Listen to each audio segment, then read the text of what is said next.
Pretty good. This is worth it. Not one of those little cheapy plastic things. Are they all like this? Wow.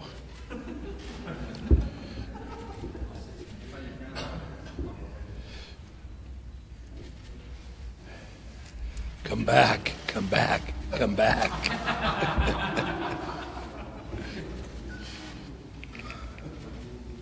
Okay, we'll start.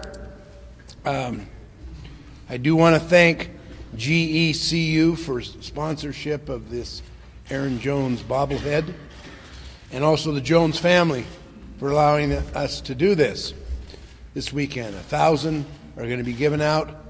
You'll find your winning coupon when you buy your ticket and get a program.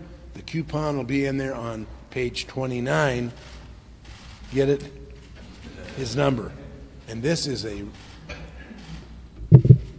really good bobblehead when it comes to bobbleheads.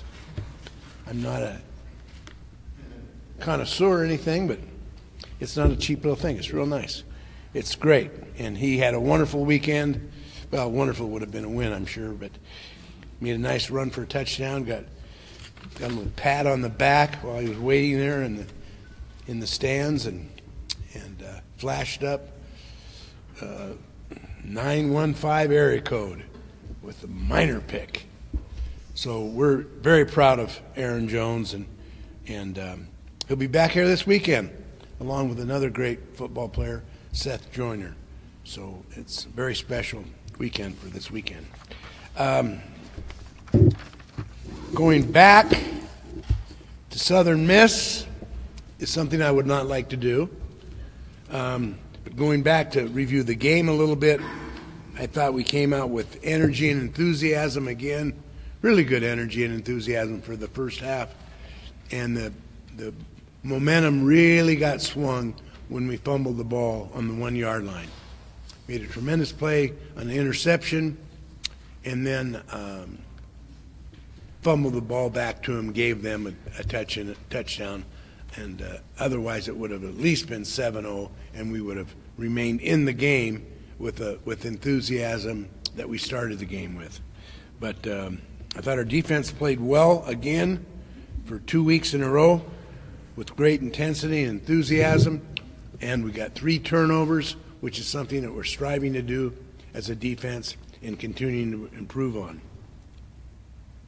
But that fumble our fumble did change the momentum of that game. There's no question about it. Our offense was, again, very poor. I don't think we know who we are on offense, or we know who we are on offense and don't like it. So one of those two things is where we stand, I think, in our opinion of the offense right now. Special teams are solid, okay. We got another great run from Terry on a kickoff return, almost broke it for a touchdown. And we had no missed field goals. So those of you that were upset about that, we didn't. Well, we're going to change that. You'll be surprised and pleased with our field goals and PA attempts in the future. And then I think we just got a little worn out in the fourth quarter. Any other questions about Southern Miss? Do you think you put your finger on offense? No, kind of that statement I made about not knowing who we are is kind of where we're at. I don't know what kind of offense we are right now. But the kind is that I don't like that kind, whatever it is. Nobody does. Players and coaches and fans. Do you feel you've got more of a handle on the play calling, so you can maybe get a specific coach action in that respect? Yeah, Coach Atkins working real hard, as are all the coaches, and every play is drawn up to be a touchdown in everybody's playbook. And if everyone does their job, you get a touchdown. And so every play should be a good play to call. or it shouldn't be in your playbook. So I don't see that as being particularly poor. I don't think it's a play calling, it's our execution that's poor.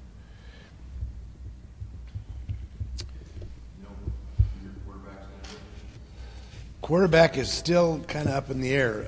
I don't know how Zach is. I haven't seen him since Wednesday. He's been in for treatment. I think his groin's fine, but he's still got a high ankle sprain. We'll just have to see how that goes. And then Ryan, is better every day too, because he was kind of a winged warrior when he was in that last game. Ryan Metz was.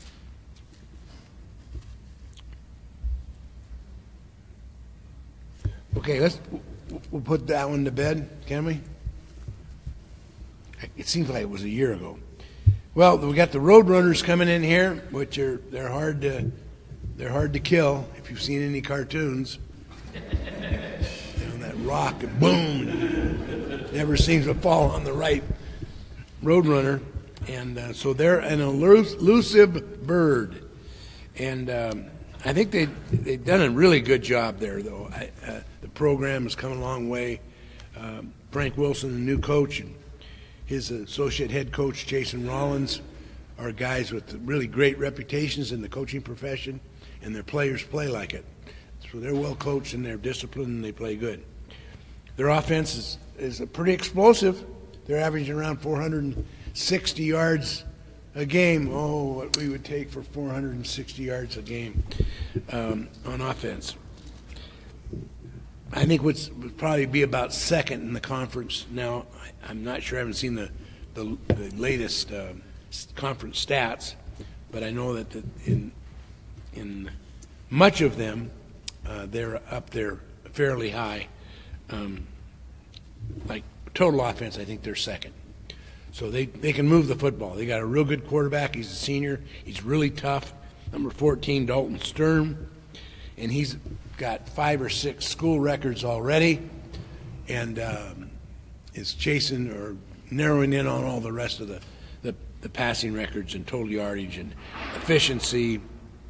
He's either 1 or 2 in efficiency and total offense in our conference. So he's a good player, real good player, number 14.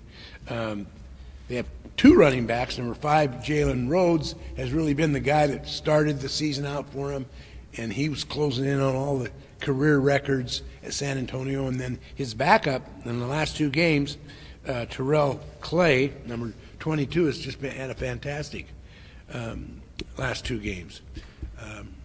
And had 4 solid receivers, all catching about 20 a game, 20 receptions so far, and so they're really good on offense, really good. On defense, they run a different defense. I kind of like it. It's a 4-2-5. It's got 5 defensive backs. The safeties are kind of interchangeable, so they have 3 safeties in the middle that either support or defend, and they're active. Corners are pretty much on islands.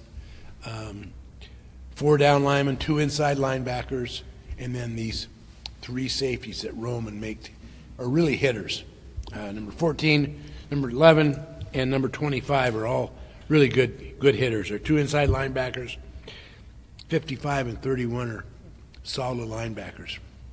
However, their best player, and maybe one of the best players we'll see all season, is number 93, Marcus Davenport, defensive end, 6'7", 255 pounds, looks the part, plays the part, is the part. He is someone that you got to know where he's at all the time. And he's like last game he had 11 tackles, 2 sacks, broke up a pass, picked up a fumble and ran it in for a touchdown. So he must have been conference defensive player of the week. I don't know if he was or not, but he should be. He is one of the best defensive ends we've faced, and is probably the number 1 defensive end in the conference. Fantastic player, plays really hard. He's really talented and he plays really hard, and that's a combination you can't beat. And special teams are solid, and their field goal kicker, I think, is like 9 out of 10 or 9 out of 11 field goal attempts. So he's real good at that.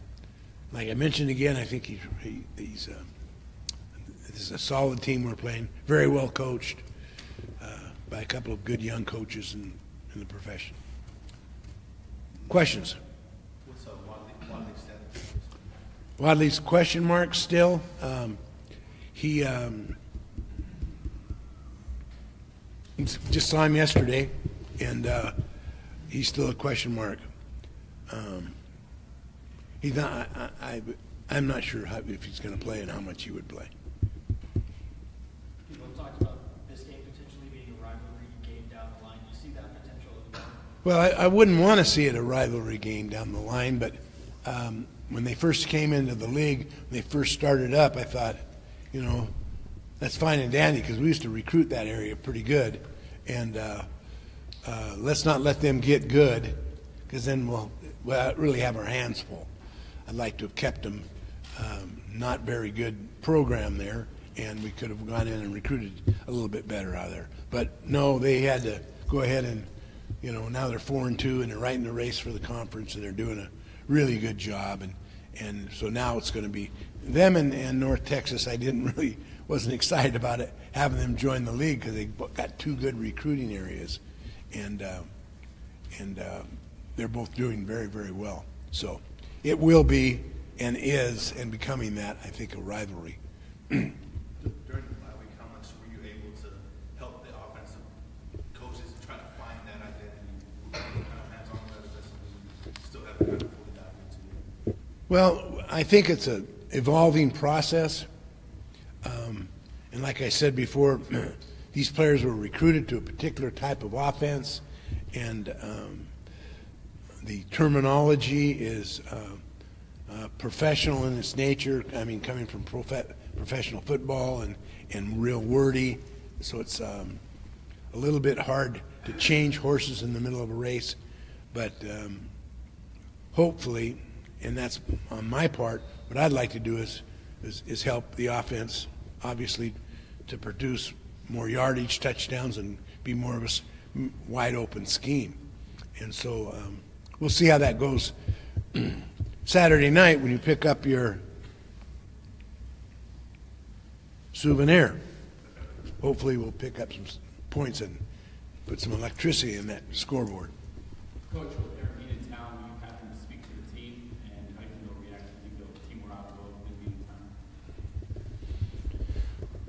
I think team morale was good. We saw everybody yesterday. We had dinner here, and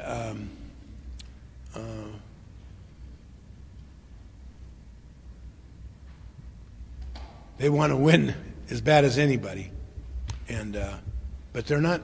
Their heads aren't down. Their heads are up, and they could be. Their heads could be down. It hasn't been a real fun year, but we're trying to instill some fun. We had a really good scrimmage here Wednesday afternoon with all the reserve players and the scout team, and that was a lot of fun for the players. And I haven't talked to anybody about speaking before the game, but if you're listening, Aaron, we'd love to have you speak before the game. But I haven't had a chance to talk to him yet. But that would be wonderful. What do you look for in the players in the situation they're in right now that would give you an indication that they're still bought in all the way? Well, I thought we had energy here 2 weeks ago, 3 weeks ago, for my first game here, and we had energy in Southern Miss, and a lot of energy, and we played well in almost all phases against Southern Miss in the first half. Wore out in the fourth quarter, I think, but we're going to have to bring it with us again. I mean, this is a really good team. Asking the fans to have faith in us. Faith is belief without evidence. All right? So we haven't given you a lot of evidence, but we're going to. And you wouldn't want to miss this Saturday night as being the one when the miners catch on fire, you know. So I'm asking more of the players than what they're giving, but they are definitely responding well to the adversity that they've had. They're not hanging their head. They're not pounding. They're not pointing fingers at other people. None of that. And that's hard to control when you're going through what they're going through. What's the process going to be on selecting a quarterback if they're both healthy enough to play? I don't know, Brett, what the process will be in deciding about those two. I'll have to sit down with the coaches and talk about that a little further.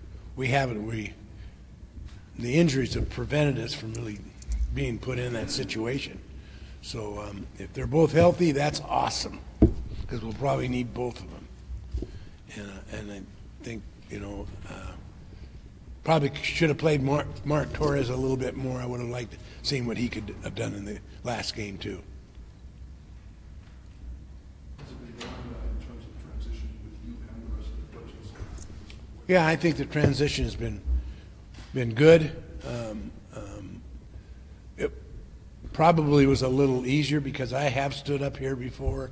I do know where H&H Car Wash is and how to get to it, particularly after the games, but I'm familiar with the situation, familiar with the people, the support staff. There's a lot more to it than just the coaches. There's all the people that go into helping a football program. The academic support, the athletic support with Don Hearn and Kurt Davis and Seiko Walker and Mona and the staff here with me are tremendous. Good friends when I was going out, and good friends remained that way while I was gone and come back. So it's I think that's kind of helped the transition. Does a Mike Price bobblehead exist? Does a Mike Price bobblehead exist? I wouldn't bet against it. But I thought I broke them all. But I'm not sure if it still exists. I think it did at one time. In the UTSA rivalry, I guess the home team's 0-4. Is there anything to that, or just some fluky deal? Thanks, Brett. It was that nice thought. Didn't know that. Got to check my notes better. The home team is 0-4 in this rivalry? Yeah. Wow. Well, we're going to have to change that. Even if it takes 6 overtimes to do it, we'll have to change that. That was a heck of a game last year. Wow. Very unusual.